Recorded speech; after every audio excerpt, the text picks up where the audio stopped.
Hello guys, आज हम लोग इस वीडियो में बात करेंगे कि हार्मोन क्या है और हार्मोन की खुसूसियत क्या है। So let's start. What is hormone, what are the characteristics of hormone. तो हार्मोन क्या है, हार्मोन की खुसूसियत क्या है। तो देखिए हार्मोन का डेफिनेशन। हार्मोन वह नामियाती मुरक्कब है जो जिस्म के किसी बाद से खारिज होता है और जिस्म के रकीक वास्ता के जरिए जिस्म के दूसरे हिस्से में जाकर किसी औजू को काम करने के लिए उकसाता है, इसे हार्मोन कहते हैं। तो देखिए हार्मोन एक ऑर्गेनिक कंपाउंड है जो जिस्म के किसी टिश्यू से खारिज होता है और वहाँ से खारिज होकर के जिस्म में खून के जरिए एक जगह से दूसरे जगह जाकर के किसी अजू को, किसी ऑर्गन को किसी काम करने के लिए उकसाता है या फिर उसको मुतासिर करता है, तो इसे हार्मोन कहते हैं।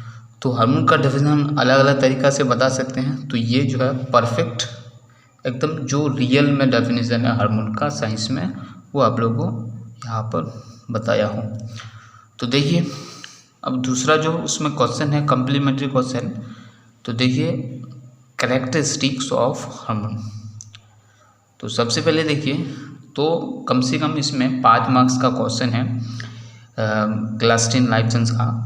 तो यहाँ पर पहला 2 मार्क्स जो है वो हार्मोन का डेफिनेशन में और 3 मार्क जो होता है वो इसकी खुसूसियत में। कम से कम 3 पॉइंट जो है लिखना है। तो मैं आप लोगों को यहाँ पर 8 पॉइंट लिख दिया हूँ, जो आप लोगों को आसान लगे वो याद कीजिएगा।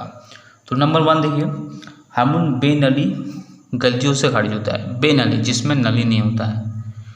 दूसरा, हार्मोन खून में शामिल होकर के पूरे जिस्म में फैल जाते हैं। हार्मोन खून में शामिल होकर पूरे जिस्म में फैल जाते हैं। नंबर 3, केमियाई तौर पर ज़्यादातर हार्मोन प्रोटीन से बने होते हैं। केमिकली जो हार्मोन जो होते हैं वो ज़्यादातर प्रोटीन से बने होते हैं, लेकिन कुछ हार्मोन ऐसे हैं जो दूसरे चीज़ से बने होते हैं, लेकिन ज़्यादातर हार्मोन जो है वो प्रोटीन से बने होते हैं। 4th नंबर देखिए, हार्मोन अपना काम अंजाम देने के बाद जिस्म से खारिज हो जाता है।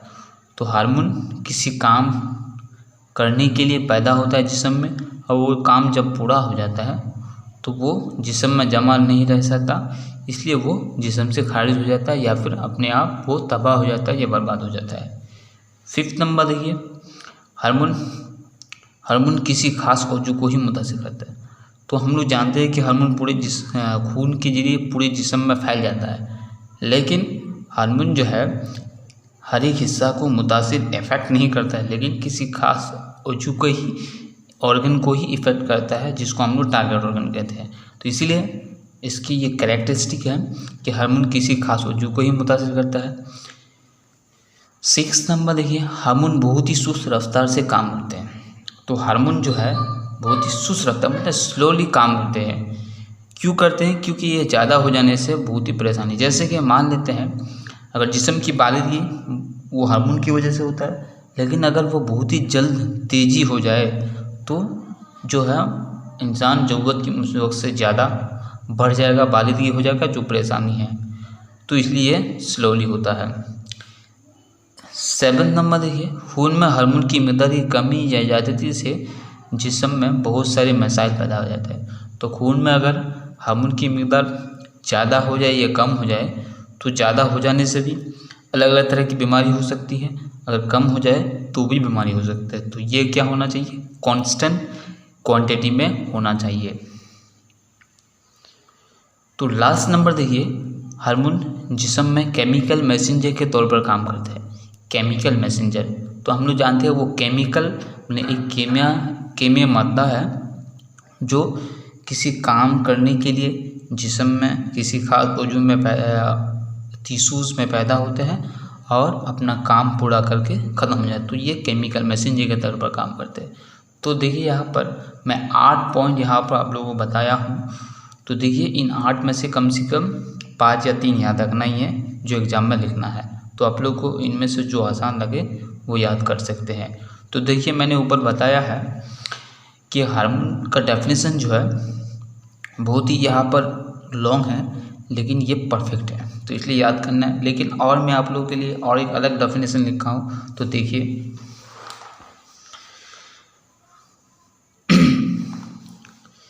ये डेफिनेशन कि हार्मोन एक कीमिया मादा है जो जिस्म के किसी मखसूस मकाम से खारिज होता है, मतलब किसी खास जगह से ही खारिज हो करके खून के जरिए अपने टारगेट को पूरा करके जिस्म से खारिज हो जाए, तो इसे हार्मोन कहते हैं। तो देखिए दोनों डेफिनेशन में आप लोग कौन ज़्यादा अच्छा लगा तो कमेंट करके ज़रूर बताइए, और इसमें कोई अगर